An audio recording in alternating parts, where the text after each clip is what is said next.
Hello, everyone, and welcome to the possibilities of the metaverse. Together, we're going to go on a journey as pioneers on a new frontier in its second act.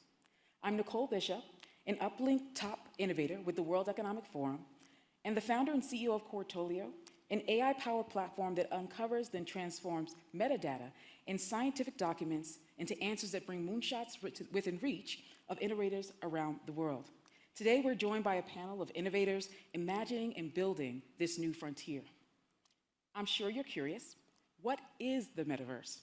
Here to answer that question, I'd like to welcome Peggy Johnson, CEO of Magic Leap, a company at the forefront of its possibilities. Welcome, Peggy. Thank you. Thanks very much. So I've been given the daunting task of describing what the metaverse is. That's not an easy thing to do, actually. I'm the CEO of an augmented reality headset company, and I'm often asked, what is the metaverse? And essentially, the metaverse is a blending of your physical and your digital worlds. Basically, it's a little frustrating as an augmented reality company that oftentimes the current dialogue around the metaverse is centered in virtual reality. So virtual reality is where you might put on a headset and you enter another world. And there's great opportunity for virtual reality. There's entertainment, there's training, there's things like that. But there's also augmented reality where you still see your physical world and you augment it with digital content in front of your eyes. And both are the metaverse, which is why it becomes a little bit confusing. And the way I think of it is this. If you think about the digital infrastructure of the internet, that's the area that houses all of your data and the services and the applications that you use. And you enter the digital internet through a physical device, whether it's your mobile phone or the PC. The metaverse now will actually expand upon that, and it will be a merging of your digital and your physical worlds. Sometimes you'll be fully virtual, sometimes, like in this application here, it's a factory. The physical part of this factory is in gray, and the digital part is in purple, and they're blended together, and that creates a whole new experience. Now, it's also important to note that the metaverse is not a singular destination. I think sometimes we come to see that from the media, that it's only one place. That would be like saying the internet is only one web page. But what it's going to be is an interconnected web of networks, much like the digital interface or the digital internet is, but it'll be expanded and it'll create new experiences for all of us. The metaverse is going to be the technological foundation of which we will build the future. It's where I think we'll actually see what's known as Web 3.0 really come to life. And when you buy digital assets, you'll be able to take them in and out of the metaverse, actually. And at least the way I see it right now, we are early days in the metaverse, but I grew up in the mobile phone industry, and I think much like the mobile phone industry, much of where the metaverse begins will likely be in business. And we see this already today in businesses that are used to wearing head-worn devices. So doctors who go into surgery might wear magnifiers or lights, and first responders or soldiers might wear helmets. And then in manufacturing, you might have safety glasses. Those seem to be the industries that are adopting this idea of digitally overlaying your physical world initially, and they're the ones who are actually seeing value today. But most importantly, as at the dawn of this new infrastructure, we absolutely must ensure that it remains open and it's fair and accessible for all players, developers, businesses, consumers alike, and companies, so that it's not, dominated by one area of our existing digital infrastructure. And then obviously, like with any new technology, we need to ensure that our data, our personal data, is kept private, secure, and most critically, that it's your data and that you have the ability to access your data anywhere. And I think the opportunity with the metaverse is we've learned quite a bit from what's happened with Web 1.0 and Web 2.0. We know what the pitfalls are, so we have the opportunity to really form this new metaverse in the right way from the beginning. And with that, I think we'll come back to the panel. Just something to keep in mind, the metaverse is already here. It's useful in some ways, but it's early. And so it's exciting to have you here as we start on this journey. Thank you. Thank you so much, Peggy. Now I'd like to introduce the rest of this amazing panel. First, we have Hoda Al-Kazami, who is currently a research assistant professor at NYU, Abu Dhabi. She has expertise in cryptology, cryptoanalysis, and constructing trusted security architectures for different environments across a range of products and industries, including digital safety in the metaverse. Thank you for joining us, Hoda. Next, we have Philip Rosedale, founder and CEO of High Fidelity. However, in 1996, he founded Linden Labs and created Second Life, a metaverse that allows people to create avatars of themselves and lead a second life in the virtual world. Thank you for joining us, Philip. Next, we have Peggy. We had the fortune to meet, and we'll be hearing more from her shortly.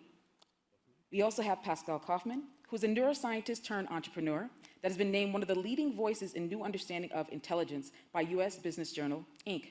He founded the company StarMind for self-learning knowledge networks. Pascal also launched the MindFire Group to decipher the principles of intelligence and to make that knowledge available to cutting-edge research.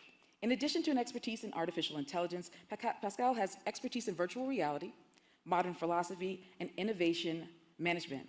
Thank you so much for joining us. And last but certainly not least, we have Ed Lewin, who is the Vice President, Government and Public Affairs at the LEGO Group. There, he's responsible for LEGO Group's work with governments and other societal stakeholders to drive the LEGO brand purpose, which is to inspire and develop the builders of tomorrow. He is passionate about children's rights and well-being, offline and online, and the role of play in developing critical skills in children and adults. Ed is also a trustee of the UK's Holocaust Educational Trust, a board member of medical advocacy and research charity Beyond Celiac, and a governor at his local primary school. Thank you all for joining us today, and the audience and I thank you and welcome you. As many people spend more time blending offline and online transactions, the metaverse promises to be the virtual meeting space of tomorrow, where communities can work, play, relax, transact, and socialize. How will this digital space transform our lives? First, though, we need to understand, how do we build the metaverse or build upon what is existing today? So Ed, you're part of a community that supports a community of builders, a company that supports a community of builders, as well as children and young adults who will grow up with the metaverse. Can you share your perspective on what's to come as you think about the building blocks of the metaverse? Well, thank you, Nicole, and thank you to the World Economic Forum for having me here today. And in terms of what the metaverse looks like, I think that's a really hard question to answer at this point, because as Peggy says, we're right at the outset. And it's exciting because we're on the edge of a wave of technological innovation. Technological innovation driven by human ingenuity that relies on imagination. And when we rely on our imagination, we tap into our inner child. And children have the most incredible imagination, unencumbered by a lot of the bias, the baggage, the experiences that we all pick up in our lives. And so the future of the metaverse is going to be inspired, is going to be role modeled by our inner child. And at the LEGO Group, we find that really inspiring, because it's exactly how we work, it's how we create, it's how we play, it's how we innovate. So while I don't know what the future of the metaverse looks like, one thing I am really focused on is that it includes and incorporates very deliberately the perspectives of children as a vulnerable group in our society. And if we don't do that, then some of the mistakes of the past, some of the mistakes of Internet 2.0, where Internet platforms that haven't been designed with children in mind may be repeated. 1 in 3 of our Internet users are children and young adults. 1 in 3. That feels like a big enough group to design for. And yet too often at the moment, when children go online, they're confronted by unsafe experiences or content that is inappropriate for them. So I'd like to ensure that we have a metaverse that is designed with children in mind. When I take my first tentative steps into the metaverse, I can bet that my 4 young children are probably going to be metaverse natives. And I'd like to ensure that for them, that for all the children in all our lives, that the metaverse is one that is safe, that upholds their rights, and that is positive for their well-being. Thank you so much, Ed. And so, Philip, you have a bit of experience at this. What does it take to build the metaverse, build upon what's already existing? What are the building blocks? Thanks. Well, Second Life is almost 20 years old now, and so the technology of the time was quite different, but it did contain the essential building blocks that we needed to do what we wanted to do, which was we wanted to create a place where people came together, in many cases people who hadn't met each other before, and built things together. And so we built building blocks, not unlike Legos, but imagine Legos that you can also twist into wonderful little shapes and paint on. And we allowed people to create avatars that represented themselves in any way they wanted to, with the presumption, especially at the outset, that they wouldn't want to be themselves necessarily. And so privacy and identity and the way that we allowed you to say who you were was from the very start something that was quite meta. You know, it was very outside the idea of, you know, the traditional experience. We also had to build an economy which looks a lot like the cryptocurrency economies in some ways that we have today. We had to build a digital currency so that people that were in 2 different countries that were using Second Life could, if they wanted to, buy and sell things from each other. And today that economy is $650 million a year with about 1 million people using it to buy and sell things from each other. So we've been able to learn a lot in this, I can't believe it, almost 20 years. I was here, I think, in 2008, talking in an open forum about the same thing. It's crazy. But yeah, we learned a lot. We had to build these basic tools that would enable people to come together. I think the thing that was unique about Second Life, maybe as a part of the metaverse, as Peggy said, was that it was and is primarily designed to enable people to be creative and to kind of use that as a tool for coming together, whether for just getting to know each other, or for working together, or for improving their lives, or learning something. And that how we make that work has really been our focus. Thank you so much. And Pascal, you know, we talked a bit about imagination, and you know, could you share with us what you imagine the role of AI and data will be in the metaverse? Thanks a lot for this question, Nicole. I think the ultimate metaverse is actually our brain. My brain is a perfect virtual reality generating machine. I see things, I can touch things, and in my brain everything kind of is constituted. So we can definitely learn from the principles of the brain how to actually build a metaverse that feels very much intuitively. I had a discussion with Philip. I asked him, will we spend more time in the future, in the metaverse, in the physical world?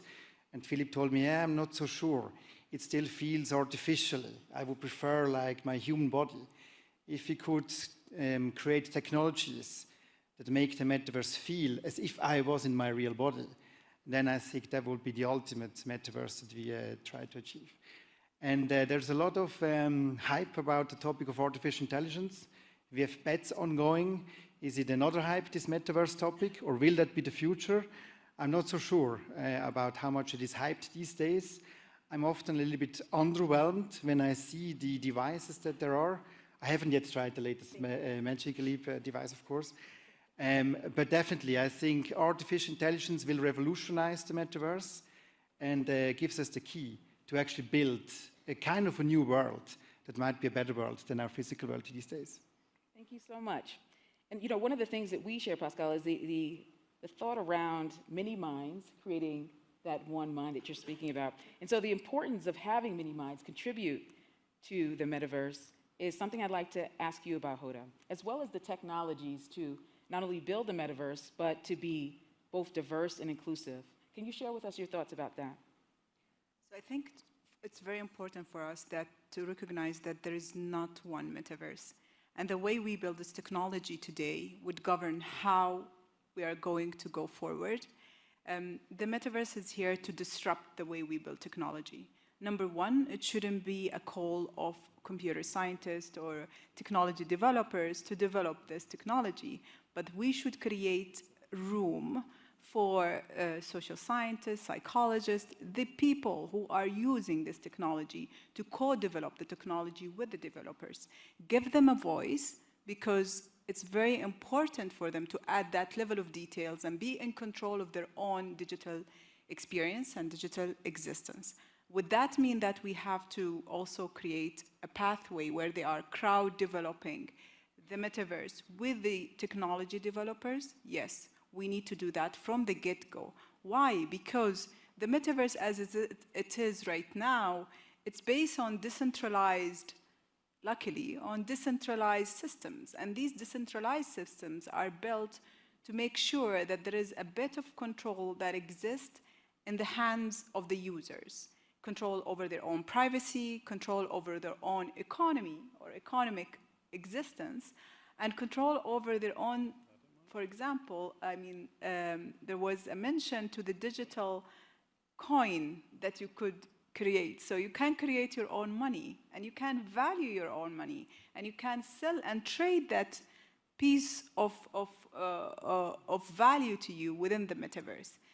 This means that we need to disrupt every way that we are using to build this technology, starting with the crypto that we're building for using this technology, starting as well with the security parameters, starting with the approach of development, and be open to do that because it gives voices to everybody within this community, allowing children to create their own metaverse, their own content, so they are safe and secure within it, and allowing also different classes of users to be existing. Thank you so much. So, now that we've talked a bit about the building blocks, being inclusive in this space, and the communities that will engage in this space, let's imagine on this frontier what a day in the life looks like in the metaverse. Peggy, I'd love to hear from you about what the day in the life of an organization or a company might look like. What might they get done in the metaverse? So actually, I'd like to turn to the healthcare industry, because we're seeing that right now. It's very tangible right now. So our device is augmented reality. You put it on your eyes, you see your physical world, and we can put digital content in front. So right now there's a Munich-based company called Brain Lab, and they were creating digital images of your brain, but you were viewing them on what they had at hand, which is a PC. And so while it was a digital image of the brain, you could, it would spin around on the PC. It was still flat on the PC.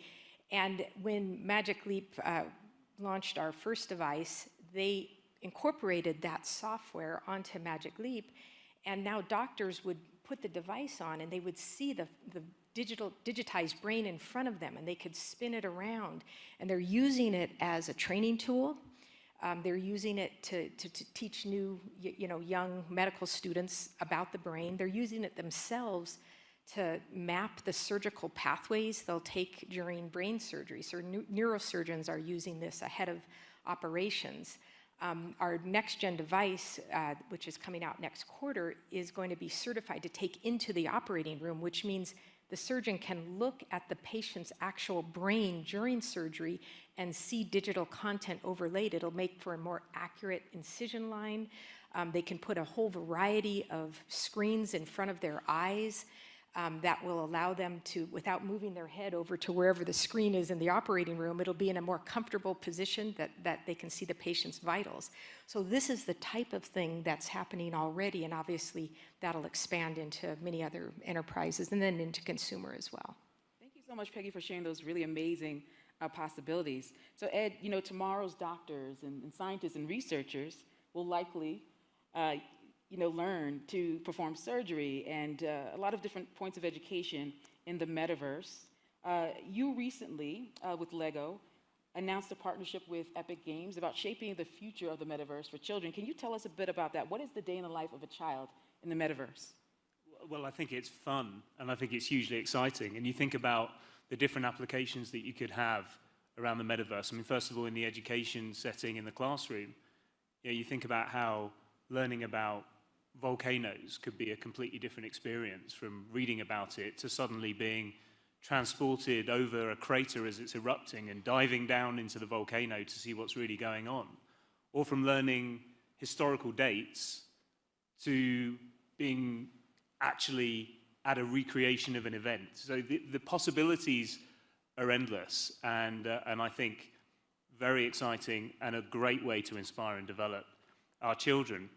You mentioned our partnership with Epic Games. We're really excited about that. We are at the early days of it, but we're looking forward to creating a space where kids can be empowered with the tools to create, to build, to explore, to socialize, and to have fun in the metaverse. And all that is going to be coupled with some very key principles that we've agreed with Epic, which are integral to the product. Firstly, to safeguard the safety and well-being of kids and families that enter this metaverse, to empower them with their privacy rights, and as well to ensure that they have the choices around data and other aspects of the metaverse that make the experience a really positive one. So we're very excited about it. There's going to be more to come later in the year or next year as we develop the product. Thank you so much. Certainly there'll be secondhand impact of children growing up in the metaverse, thinking in new ways and innovating in new ways. Pascal, can you tell me what you see as the day in the life of an innovator, possibly these new innovators in the metaverse? Well, I'm very much looking forward to a metaverse where science is actually conducted in. I think the way we do science these days is rather antique. I have to read like scientific papers until I'm like 64 years old, then I know like 0.1% about brain research if I'm lucky, and then I would have 1 year where I can contribute something new to science. So, and then every child has to learn like to start from new. So in the metaverse, I would imagine to have like a perfect scientific assistant, like the Captain Future series, for those who know him, like a flying brain with me. And I don't need to find solutions because the machines are doing that for me, but I need to ask the right questions. So I think human beings should be there to ask questions, but the machines are way better suited to actually gather this information, maybe also with artificial creativity, form new hypotheses. So I think science will be completely revolutionized in the metaverse. And also, when I was at Gymnasium here in Switzerland, when I studied ancient Greek and Latin, I had to learn which Roman killed which other Roman back in the days. But like in the metaverse, I mean, Wikipedia knowledge is trivial. So the education, also the content, will be completely different in the metaverse environment. I'm very much looking forward that science get revolutionized through the metaverse.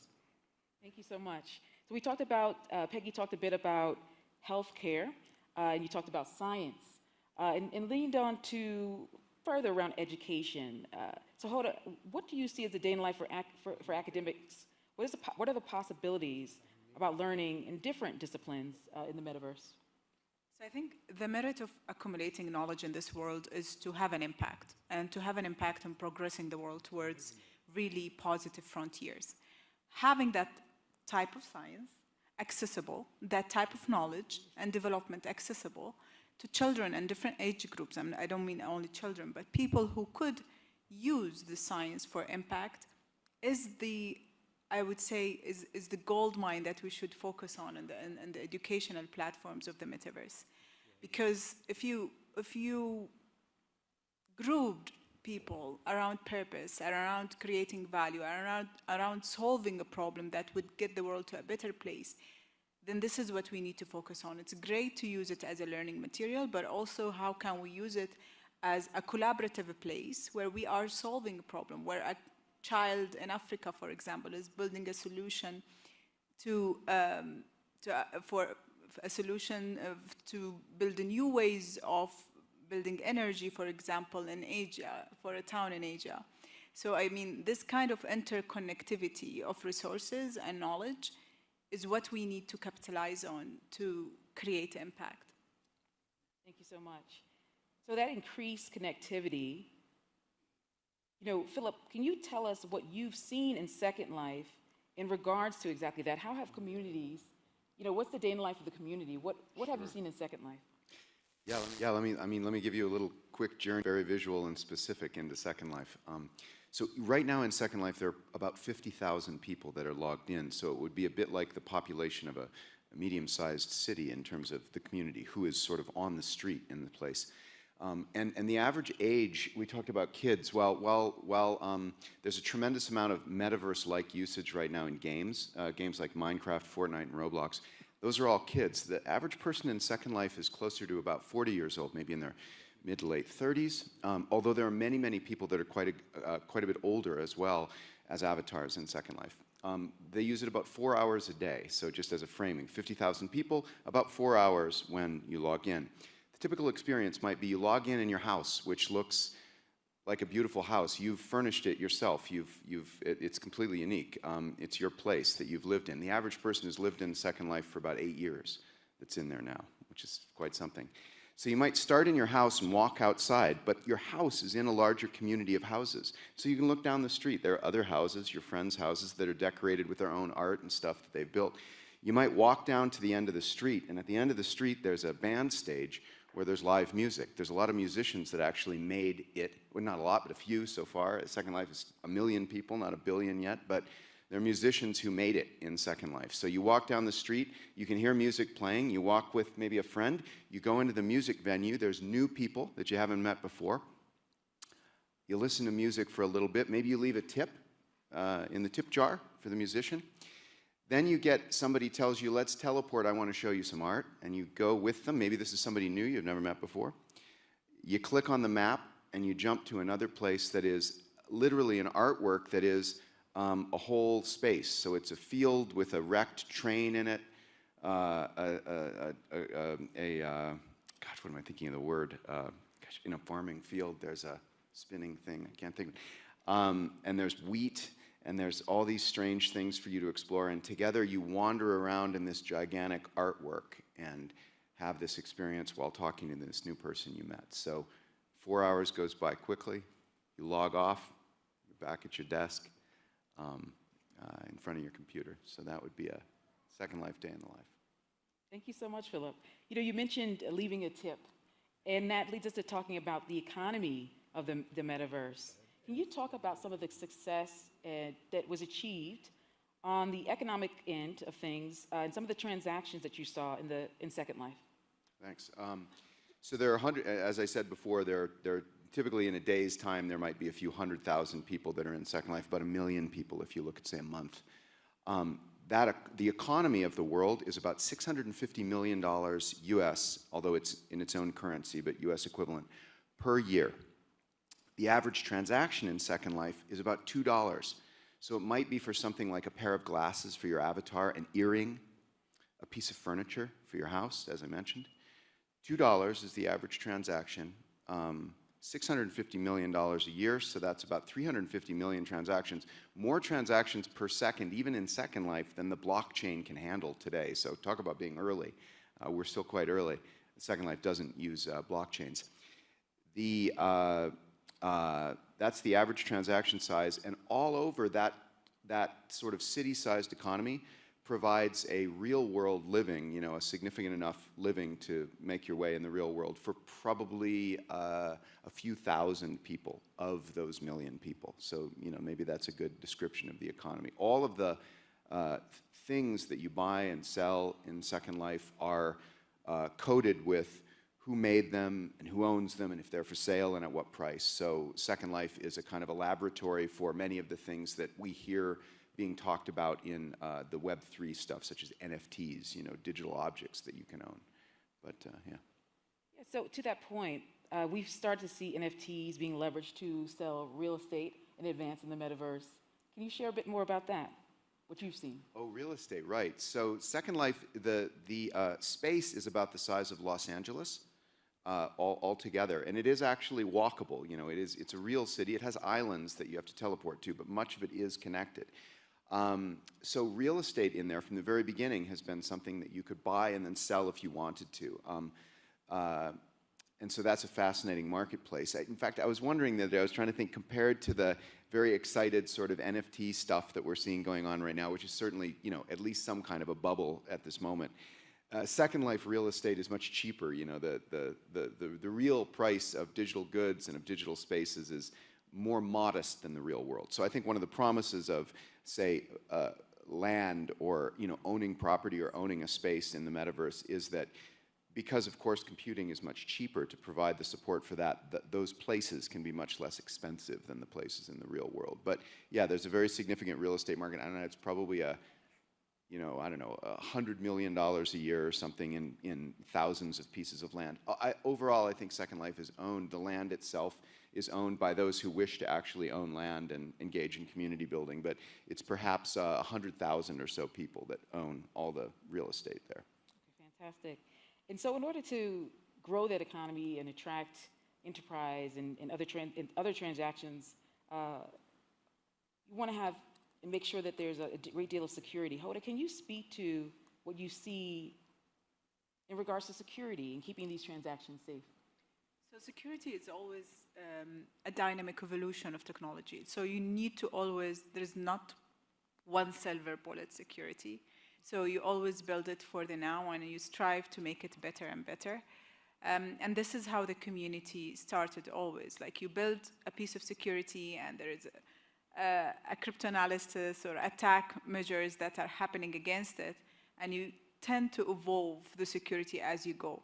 So the way we build security now and integrate it in the different crypto systems or NFT systems is, in my opinion, not sustainable for the long run, because we need to keep on striving to maintain this level of security. And also security is governed by computing power. And I don't know if you attended a few of the sessions yesterday, where one of the declarations that came across is by 2025 we will have quantum computing power that is available on commercial aspects. And this is worrisome to me, because most of our security that we're building today is not going to withstand. 70% of our security that we're having today is not going to withstand quantum computing power. If it is integrated within the crypto world, if it's integrated within the metaverse world, which means that we have the responsibility as a community of scientists or developers building the security to evolve our primitives to be post-quantum resilient or resistance, or to find different courses of improving computing, maybe base our computing on memory-based computing rather than the level of computing that quantum computing will provide. And that's the conversation that we're having at the moment, is also how mindful are we when we are building this technology towards the global goals of energy and climate preservations, because going forward as well, we need to be mindful of the privacy rights. How can we make sure that we decentralize privacy aspects, so you and the metaverse is in full control of your privacy? Full control means full control. It doesn't mean that you have to agree on privacy terms and then have to let go of partial level of control to someone else. And if you can monetize that private data, then you have the full control and choice of monetizing that private data. And how can we escalate from there to also having this actual and authentic realization of different rights? You know, I know most of Europe at the moment, they have the GDPR laws, which says that you have on a digital space the right to be forgotten and the right not to be analyzed and the right and different rights. But in reality, in technology, we don't have algorithms that will grant you the right not to be analyzed. So how can you in the metaverse, if you choose to be invisible and you choose to protect your security, then you can do that. No one could analyze you, no one could subject you to AI analytics if that's something that you don't want to be subjected to.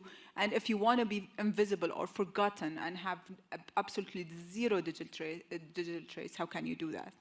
And this fourth aspect is that the majority of characters that we're building and avatars that we're building in the metaverse, they're supposed to give you the freedom of representation. So freedom of representation means that if I choose to be someone else, I can do that. But what does it mean in terms of traceability, in terms of providing a level of ownership in case of something went wrong? How can you trace that entity or that personality and hold them accountable to the actions that they are having on the metaverse ecosystem?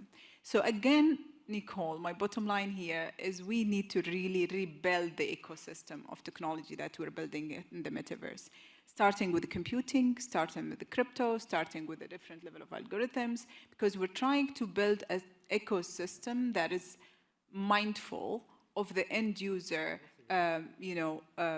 well-being, and all aspects of what well-being is defined with.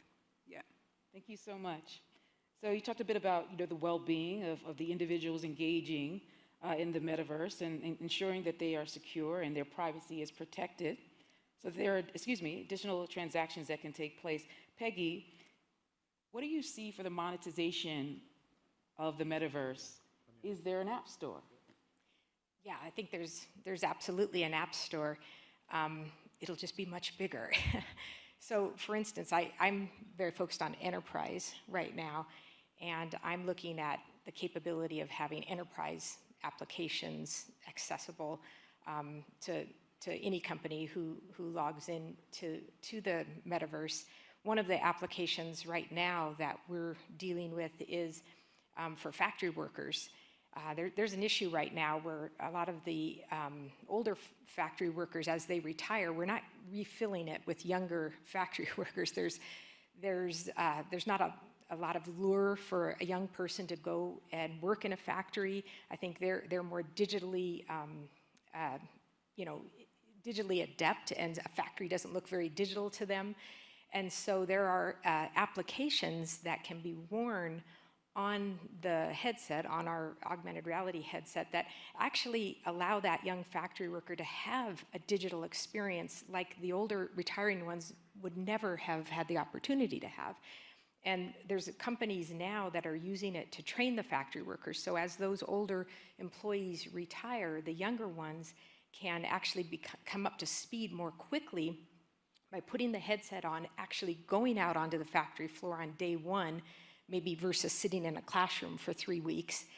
They can walk up to a machine and they can be talked through how to maintain that machine by the retired factory worker who will be represented in a video in their field of view, but they're actually seeing the machine in front of them. They have the use of both of their hands to do whatever needs to be done to maintain that machine.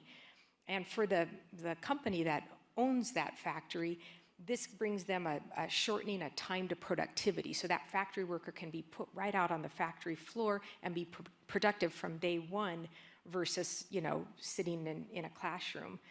So this is the sort of thing that we'll see the monetization of. There'll be a pool of applications, and then eventually, obviously, consumer application and lots of entertainment type of applications. But here's something right now that there's significant economic value in. Thank you so much, Peggy. So Hoda, you talked about security and privacy, and certainly as we engage in additional transactions, be it B2B, B2C, additionally there's the continued issues around privacy. So Philip, can you tell us a bit about your perspectives on the metaverse then and now in regards to privacy? Well, at the start, and this is somewhat unique to Second Life, we wanted to enable people to have a second life.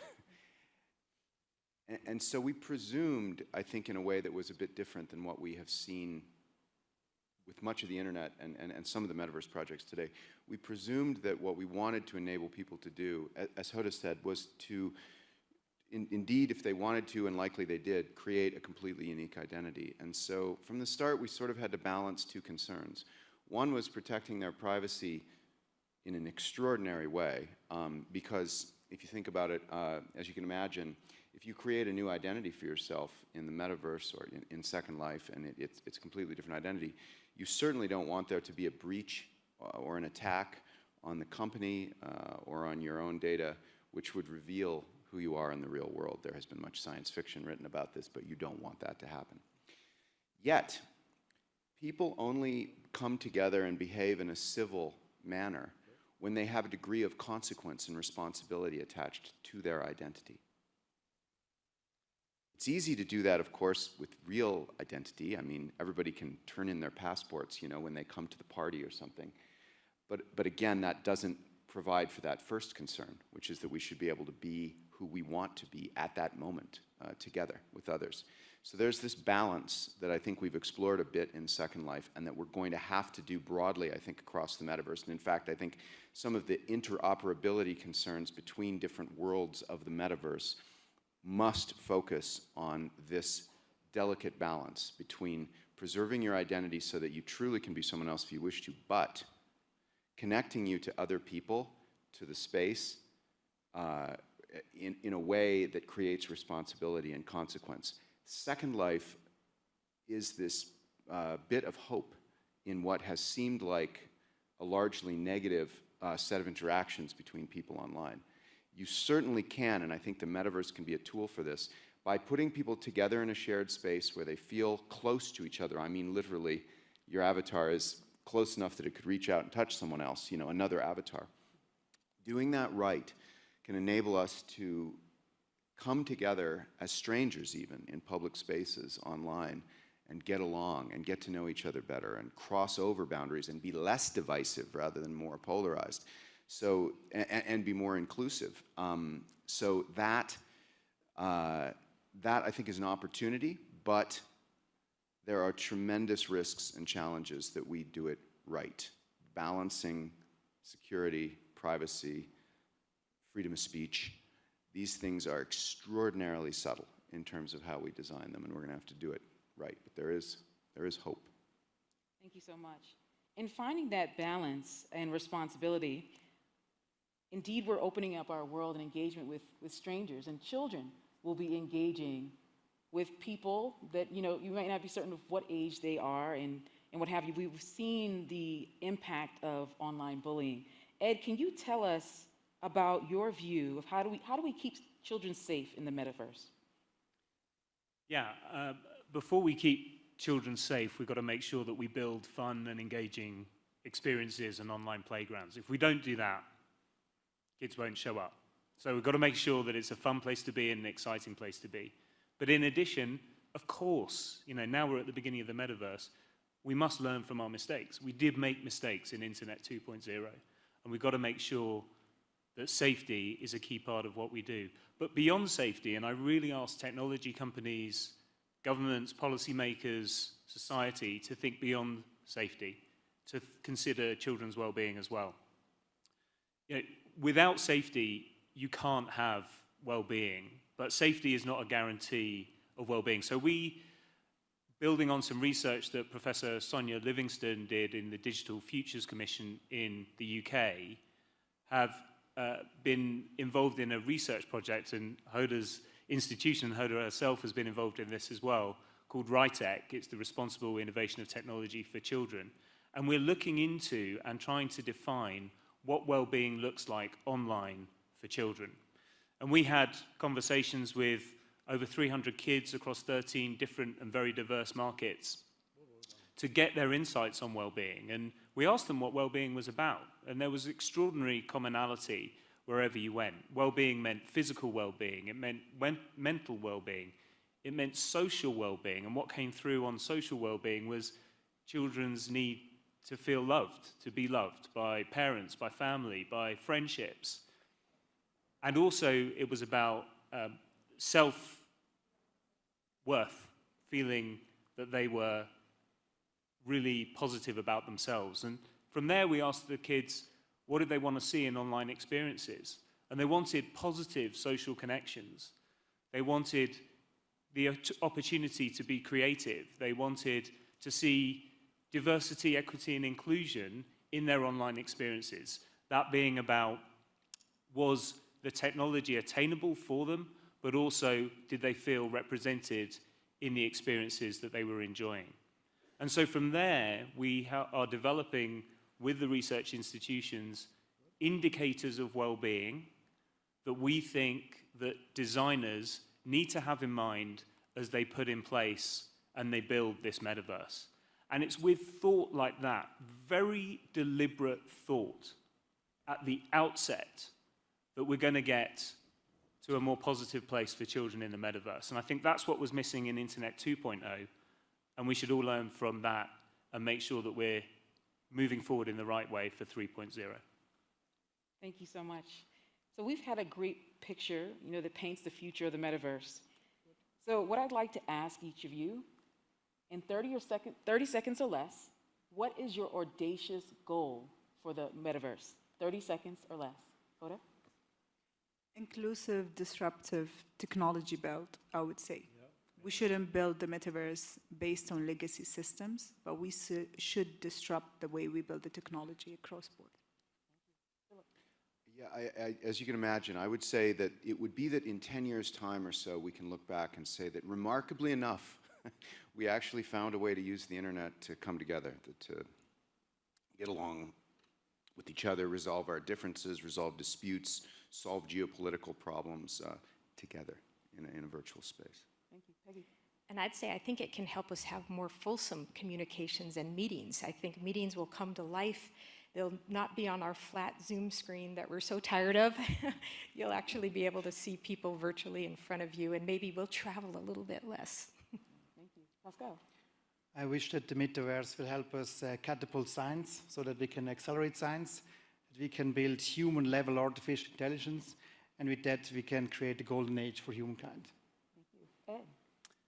An inspiring, fun, engaging environment for children with their safety and well-being at its very core. And I think that's audacious, but I think it's achievable. Thank you so much. We've heard from this amazing panel, and now we'd like to hear from you. Absolutely. Your question.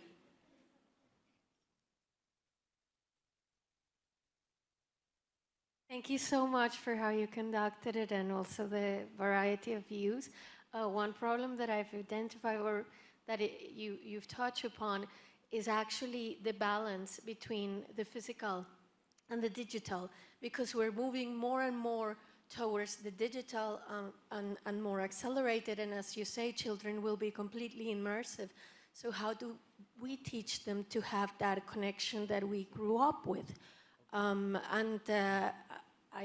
am interested in the research that you said you're doing in the UK. I'm UK based, and actually I was here launching 2 days ago an initiative to reestablish handwriting into the mainstream worldwide, because even ourselves, we've blurred this, and there's no space in our daily lives where we don't have screens any day. So I think researchers and our conversations should also question that, now that you are in the leading forefront of that. And I hope that, yes, just as much, I say, as we advance in being digitally literate, we shouldn't become humanly illiterate.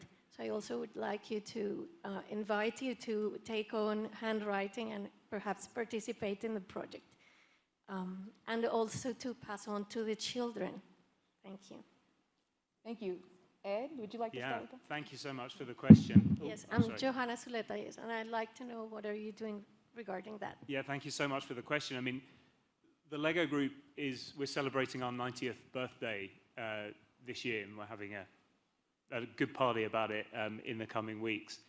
And of course, at our core, we're a physical toy company, and that's not going away. The Lego brick, the Lego system of play, much loved, and is our focus. But actually, the separation of physical and digital is something that I think we think about as adults. But if you talk to kids today, they don't really see it that way. It's a very seamless experience for them between both online and offline worlds. And so, in our view and in our opinion, you've got to have offerings in both space. The brick isn't going away. The unlimited possibilities of the Lego brick is here to stay. But we believe we can enhance it through online experiences. We've dabbled in this and got some significant online offerings. but I think that the metaverse provides new opportunities. So I completely understand what you're saying. And as a parent, I'm also concerned about good things like picking up physical books and obviously playing with Lego bricks, which my kids do quite a lot. But I think that we have to be cognizant of the fact that kids want to be online as well, and it's where they can get new dimensions of possibilities in play. Thank you. And Peggy, you talk a lot about mixed reality. Can you share more about that and finding that balance and blend? I think the opportunity for the metaverse in the context of children is right now, kids are looking down at their screens, they're fully immersed in this other area, this digital area. Oftentimes they're disengaged from their physical world. And the opportunity is for them to have a heads-up view again, to enter their, or to come back to their physical world and have digital content interspersed in that digital world. So maybe they're playing Legos physically, but up in the corner of their field of view, a friend is chatting with them. And so it's this type of mixed reality world that is possible with the metaverse. I don't actually think it'll be possible until we can get these devices into glasses formats. You hear many companies are working hard on making them smaller. The current state of the technology is such that it looks a bit like where we're at, which is kind of a goggles format. But when they can be super lightweight and you just put them on in the morning the same way that you pick up your mobile phone in the morning, that's when I think you're really going to see the potential there. We might want to note or just add technically that a good thing that's happening right now, whether it's Magic Leap or the Oculus Quest, for example, these latest devices can track the hands. They actually use AI to do that effectively. It was terrible a few years ago. So there's something coming together, which is all these devices have cameras. Even our own computers post-COVID have more cameras on them, and we can track the hands. So imagine a child being able to draw, at least in the air, quite accurately. And so I think we are seeing that. There are any number of applications, if you've not tried them now, with the new VR devices that do allow that kind of rich embodiment, use of the hands. And most importantly here, you could see from the points of view of my colleagues on the panel that there is an escalation of how we build the technology to provide this kind of mixed reality that we are building. And at the same time, we are trying to build this reality where children are not consumers of the technology, but they're also developers of the technology. And soon they would be building their own metaverse. And hopefully they will be shocked by how it would look like from a child perspective. Yeah. And Pascal? Well, just talking about the handwriting, I have a horrible handwriting, but I learned that the largest part of the brain is actually for controlling your physical body. So I feel that these days the virtual reality technology is heavily focused on the eyes, a little bit on like your hand. But if children spend too much time deprived from sensory input, I don't think that's a good thing. So until the metaverse is there where it should be, I would rather send my child into the forest, get the hands dirty and swimming in the lakes than to spend too much time in the virtual reality. Thank you so much, and thank you for your question. This gentleman here. Yes. Good to get your opinion on what is the fundamental problem metaverse will solve, or what is the fundamental benefit we can expect? Because there's a lot of promises in theory, but what is the fundamental promise today we are solving, whether it's a commercial problem or a health problem or a social problem? Or what are the fundamental benefits we can expect? Well, that would be a question for me. Huh? I think the metaverse is the place where people can collaborate with each other and where people can actually meet each other rather easily. Imagine a virtual, for example, science lab, artificial intelligence lab, where 1 million scientists around the globe can actually collaborate together. We could tremendously accelerate science. So I think one of the largest impacts of the metaverse will be on science and scientific discovery. I think that alone is already worth to pursue the metaverse technology as heavily as we can. Philip? I think a practical example that happens in Second Life, it's definitely happening with these first-generation VR devices, is school. If you could bring a teacher to your school that was an Egyptologist, that was an expert in a specific Egyptian tomb, and she could take your kids in the school into the tomb and show them the, everything about it and spend an hour doing that. And then that same teacher could move on to a school somewhere far away and, do that her whole day. I mean, that's just a huge move forward for humanity because of the equality that it brings, for example, to education. Any teacher can be brought to any students. And also, it's about removing barriers to accessibility of resources. If you think of it today, if you need to access a specific scientific resources or education resources, you need to have specific level of collaboration and partnerships and agreement in order to get to there. Maybe the metaverse could be your seamless environment where you will have accessibility to multitude of resources to build the impact and accelerate the impact that you want to go with. But my question right now is we need to be mindful to the fact that this is only applicable to 60% of people around the globe who are digitally connected. How can we build this technology where it is going to be viral in terms of impact to also bring along the 40% who are not digitally connected? Because sharing this resource and being able to build a technology where it gives back to this 40% who are not digitally connected is very important as well. Yes, certainly COVID brought up the digital divide. Peggy, did you want to add something? Well, I just think it has the potential to augment human potential. You can think of it as a tool that helps you do whatever you're doing faster, quicker, you're more informed. A little bit like what it was pre-search engine and post-search engine. We used to have to get out encyclopedias and look things up, go to the library. And now it's just so easy to do a quick search. It'll be that same sort of tool that'll augment, whatever you're doing, bring it to a higher potential. Okay, I'd like to take another question. Lovely lady, my apologies, lady in the front, please.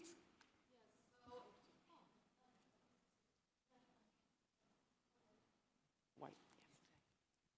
Hi, so I totally agree with you that we need to ensure security and privacy in the metaverses, and also that they are built to be inclusive and diverse. But my question is, who are we? And how do we ensure that we are aligned and agree across the metaverses?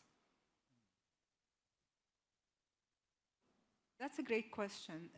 I think from the terms of governance, we need to find a way, as Philip said earlier, to find a governance structure that does not disrupt the freedom ecosystem that you're trying to build here. Does it exist right now? We don't know. Who are we? What do we want to do? How do we want to contribute? The ecosystem is supposed to be mindful and respectful of everybody's right to exist on the metaverse, but at the same time, build a level of ownership to malicious activities. In my opinion, there should be a way where we can build anomalies of malicious activities, for example, and stop them prior to them having a catastrophic ramification on the other users on the network. Yeah, I think it has to be a mix of many voices in order to solve this one. I'm an engineer. From a technical standpoint, I'm trying to be as open and transparent about what these devices can do so that society can understand why they need to be have a certain amount of regulation around them. For instance, we have about five inward-facing cameras on your eyes because we need to know where your eyes are gazing in order to place the digital content. And then there's 4 outward cameras that are trying to map your world. And so that's a lot of sensors. It's much more than our mobile phones. And so we have to ensure that everyone understands what these devices are capable of in the same way we needed to understand artificial intelligence and what those algorithms are capable of doing and the biases they might introduce or not. So it's incumbent upon technologists to not just create good technology and unleash it on the world, but to also carry the responsibility of containing and controlling that technology, hopefully without suppressing innovation, but making it a safe place and useful for everyone. Well, let me just add something, maybe interesting on that. Well, this first generation of the internet that we obviously collectively have a lot of problems with, especially right now, relies on, we have no identity there. You are anonymous when you go everywhere on the internet. It is exceptionally unusual on the internet that you have an identity at all. Now, you might then say, well, to make this new thing work, we're going to go government ID, right? But I think a more modern and philosophical thought about identity, about we, if you will, is that we, our identity, our individual identities are constructed by the local communities, which are multiple and overlapping, that we're members of.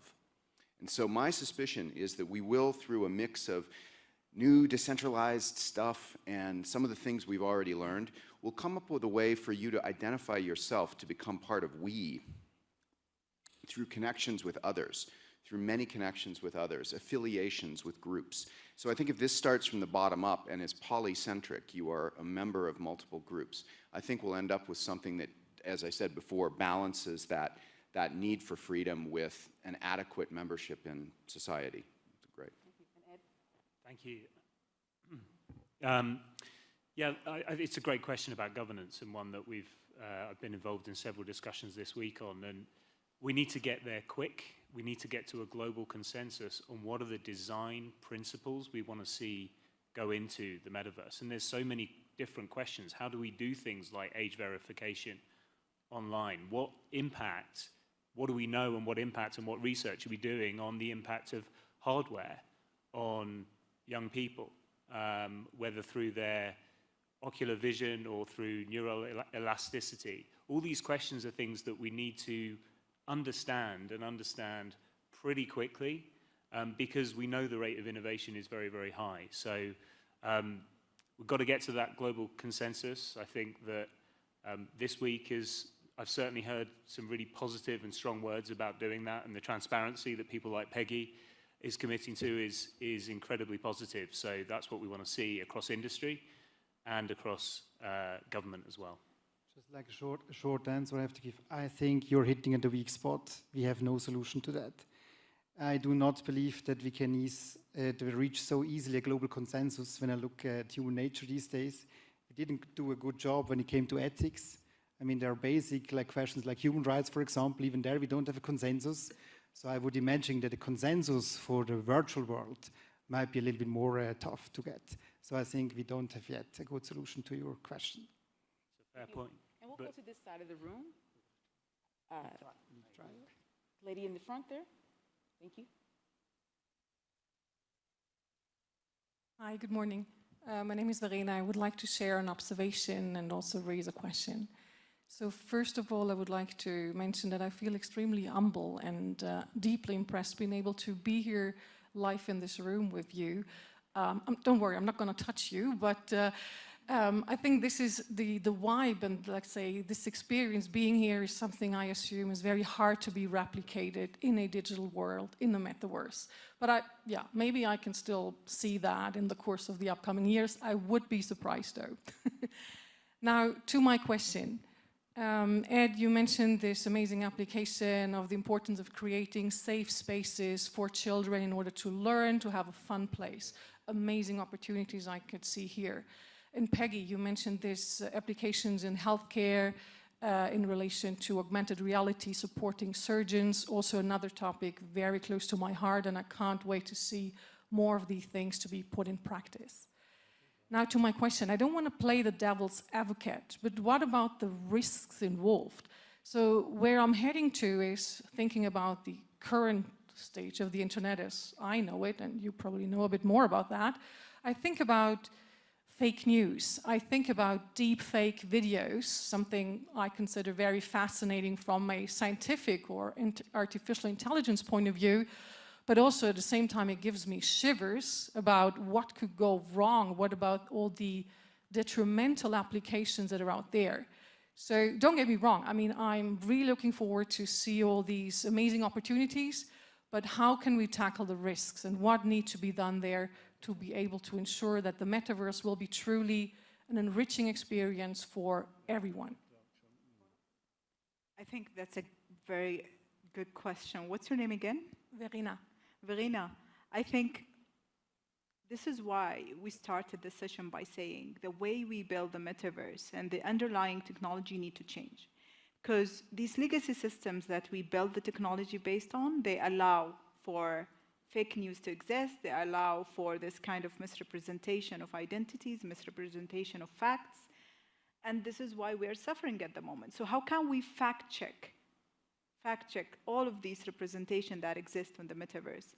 Allow the users to, for example, yesterday in one of the sessions, someone said that there should be an alert button where you can exit your virtual reality if you choose to, if you were overwhelmed with the information or overwhelmed with the truth of information that you are being represented with.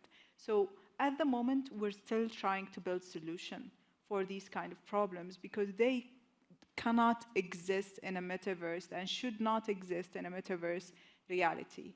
For the high risk that they have and the implication on the well-being, on building biases, on building specific polarization actions in the space. So it's an open problem. We need to still resolve it. Well, I could perhaps give a specific, well, one thing I wanted to say, I agree with you that the face-to-face experience is very subtle and very hard to capture, and we're not even close yet. So we're still giving you a telephone to communicate, you know, if, in a sense. We're certainly not yet bringing you face-to-face. We brought the lights up as we began these questions. I love that. That was well done by our organizers, of course, because it's very important, because it changes the nature of the interaction that we have when I can see your face when you're asking the question to me. So an example of how technology, you know, still has some steep hills to climb to put us together. I would say a risk. I'll give a risk as a participant in all this stuff. If we use AI to create fake people, and then we mostly interact when we go online with fake people, not with real people, we're going to be making a terrible, terrible mistake. And there's going to be an enormous temptation to do that, because AIs will give us nicer versions of all our friends. How terrifying, right? You could have an AI that is your mom and dad, only they're much nicer to you. That isn't any good. We don't want that, right? I think a key measure of success in going after these risks is, are we bringing ourselves together, or are we bringing ourselves more apart? And when we look back at a day in our lives online, I think the most important diagnostic question to say, are we making the right kind of progress, is, are we spending more time with each other or less time with each other? And unfortunately, right now, I think in many ways, we're spending less real time with each other when we're online. I would never dare to contradict Philip. I'm a big fan of Philip in a public setting, but I think I need to. I think it would be an awesome product to have like the perfect human being in front of you, designed by means of human engineers or AI, I don't care. I just want to have like a super duper interesting person in front of me. So why do you think people would not buy such a product to have the perfect girlfriend, the perfect actor? I think that would be an amazing product, don't you think? Well, don't you think, though, that the risk, the risk of manipulating each other, if I adopt that virtual friend, how do I know that virtual friend isn't manipulating my behavior? You tell me, from your extensive experience with the mind and AI, will AIs be able to manipulate our behavior? Yeah, definitely. Well, actually, human beings are also able to manipulate my behavior. You can do it. No, but my Tesla that I'm driving, I mean, I'm completely dependent on that car, and I don't think it was a good invention for the planet, but I still drive it because it's very comfortable. I don't need to drive on my own. It can be manipulated where I drive to. I take that risk because the positive benefits outweigh my risks. So, but we continue the conversation afterwards. I'd like to join that conversation as well, Pascal. I have some issues with trying to create the perfect person, and particularly what impact that might have with people's self-worth offline. So I look forward to it. Yeah. And I think it's very important to take this conversation to the metaverse. We should allow both ideologies to exist in the metaverse, but at the same time, give the user the full information about the ramification of having these both ideologies, like having real people versus having perfect AI-based structures. And people need to know the impact of this exposure. Like, I should recognize that this is a full AI-built human being or virtual digital being, and what kind of ramifications in terms of security, in terms of well-being that would also introduce on my interaction. So I think give people choice is the best thing that we can have here on the metaverse. Thank you for that question, sparking, exactly why we're here, to hear these different perspectives. With that, I'd like to take another question from the audience. We have about the fourth row back, the woman in the white and black.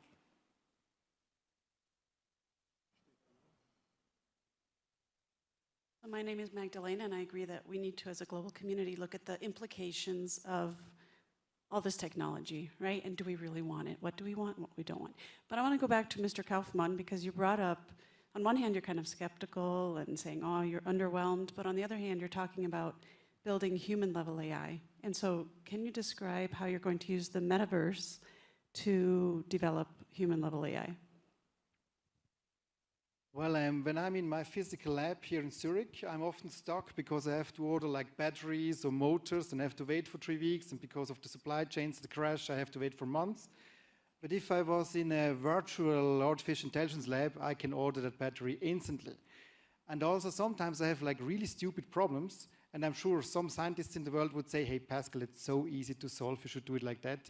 So I think that way we can reduce hurdles and we can definitely accelerate science by having this perfect AI lab, so to speak, in the metaverse. Yeah.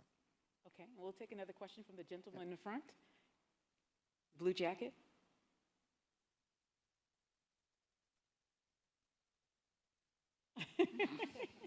Jeff Richards, AO Foundations, on the healthcare issue, so I particularly to Peggy on this.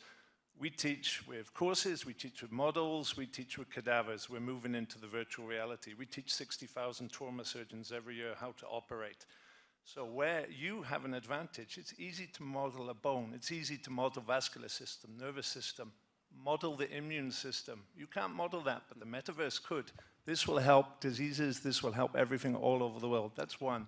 The second point, that's education, that's fine. Then you come to actual surgery. You can have a virtual body in the actual body of the person you're operating on. And with Marcus, you can know where the implant is. You can reduce x-rays. You can make it much more accurate. So it's not just education, it's perfecting in surgery. And I see this as a massive benefit of the metaverse.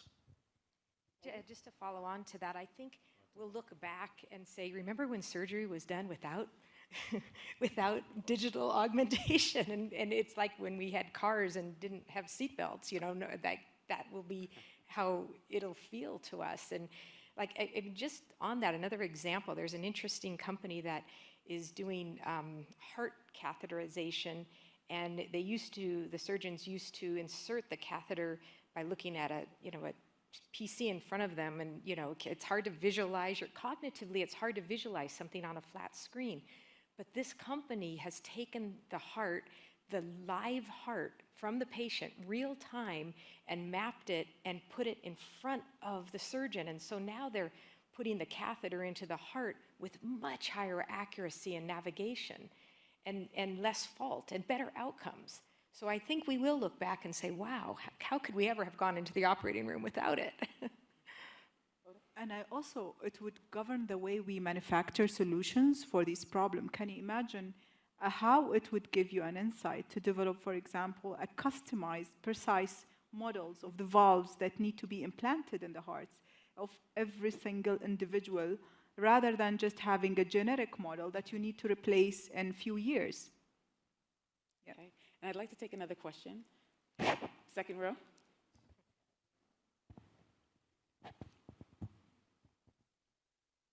Thank you. So I understand that the metaverse is not going to solve or bridge the digital divide yet. But for those who have access to it, yes, there is, in my opinion, also a big issue here. And that is escaping reality and its issues, its problems, and not dealing with it. For example, I'm in the metaverse contemplating and enjoying my sexy self, modeling and of course dancing and partying all along. However, I'm not perfecting my real self.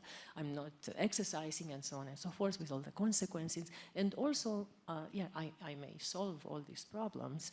I do not know if this illusion of interacting with the perfect person is going to improve myself as well. So the question is, Speaking of the second life, yes, obviously, it's addressed to you as well as to Mr. Kaufman.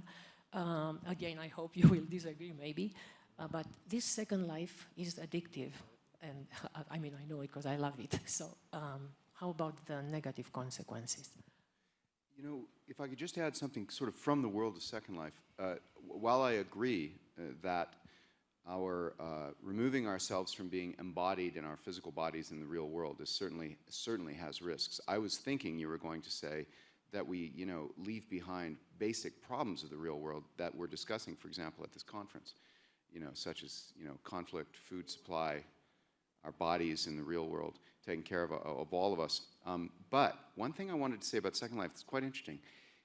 When people create avatars in Second Life, curiously enough, and there have been a large number of academic papers now written on this, they actually tend to improve similar aspects of their real life. So for example, if people have an avatar that's very fit and dancing all the time, they find themselves dancing more in their real life. This is something that is not, I'm not asserting it as an anecdote, it's been studied a lot. So there's a bunch of physical, it has something to do, perhaps Pascal could describe it more, it has something to do with our minds seeing a version of ourselves that we then use as like a target. We, you know, by demonstrating where we want to be, we then go there with our real body, and that must be a brain thing. Yeah, the same as when you're dreaming, actually. You're also kind of exercising your activities, so it's training that you're doing, can do in virtual world. And just to add to your addiction question, if you build technology that is not addictive, maybe the technology is bad. So I think you need to build addictive technology so that it's actually useful. Chocolate is very addictive. I love chocolate. But there are adverse effects to chocolate. So therefore, I think whenever you're building an awesome product, it gets addictive. We actually have time for just one more question. I'd like to get to this side. Hi, my name is Aisha. I'm from Nigeria. So my question is, I'm not sure there's an answer, but I do recall you mentioned that the metaverse is really being engineered around those on the positive side of a digital device. So are there opportunities, are there companies right now looking at those in the 40% and figuring out problems, figuring out opportunities for them in the metaverse right now? I think throughout the discourse that we have in this forum, we have established that how difficult it is to access the 40%. But it's our collective responsibility to find pathways when we build the technology to give back to the 40%. And I think yesterday in one of the sessions, someone talked about making this technology lightweight, so it can exist on any level of device, interoperability. And in this sense, maybe it would be available on cheaper choices, much more cost-effective choices. So this is number one. And number two, maybe we could dictate on the technology makers somehow. They use the circularity concept to recycle the devices that are, because you need, devices go through specific value chain within the ecosystem of the metaverse. How can we recycle old consoles that we are using? Maybe you should send it across through a one marketplace platform to people within the 40% and make it a mandate for these companies to share these kind of obsolete devices, or maybe give back some of the, not only obsolete devices, but devices that you design for the 40%. Allow the community within the metaverse, maybe, to use part of their economic value that exists to fund devices or to fund for accessibility for the 40%. But all of these initiatives are supposed to be put there by design from the get-go, from now. We have collective responsibility to say that we don't just want to be commercially available, we want to be impactful in terms of this availability. First, an agreement and an observation, and it might be a bit controversial amongst some of the technologists, but we have no hope of providing value to that 40% of people in the next 10 years unless we deliver these experiences, whatever it is we're talking about, over smartphones. I mean, it seems that at least, say, in the next decade, it's going to be extraordinarily difficult to get to give anything worldwide that provides help using anything but smartphones. So that would be an observation. The second statement, though, I think the opportunity is that if we are able to deploy interactive experiences in which people really can both make and communicate with each other, you know, from wherever they are, then we certainly must have this opportunity to unlock creativity for people to deliver to people all over the world their own unique experiences and capabilities. I think that that is definitely an opportunity that the internet has not yet given us. The internet has mostly been a one-to-many broadcasting thing, right, so far. But if we reverse that and we allow people to build and talk and be creative in the right way, like we've been talking about, then we do have this huge opportunity. But I think in the near term, we have to go by smartphones. The last thing I would say is this. I was sitting here thinking at the conference about this. The amount of money that we've printed, deployed, put to work worldwide in response to COVID, right, has been in the trillions. It is interesting to observe that though the technology that we have arrayed, this new stuff like the Magic Leap, is not cheap, we actually have spent more in response to COVID than it would take to give every living human being technology of the sort that we're talking about. So this new advanced technology, we've actually spent that much in the last couple of years, so we could do it. Thank you, Philip. So this amazing discussion is coming to a close. I'd like to thank the community here and online for sharing your voices and adding to this really important conversation. And in that, you've been sharing your voices with the world via this forum. So for a last word, in 5 words or less to the panel, what are the key things that you have taken away that make you hopeful for the possibilities of the metaverse? Hoda? The fact that it's an inclusive, open system. That's it. Philip? That we as humans are biased toward cooperation. That will be able to augment human potential. Not all questions are solved yet, so I think that's potential also for the metaverse. The willingness for well-being, and I was, if I may say, sorry, it's a few extra words, very inspired, sir, by your projection on immunity. As the father of a son with an autoimmune disease, that gives me great hope for what we can achieve through the metaverse going forward. Thank you so much. I'd love you to thank the panel with some applause and yourselves.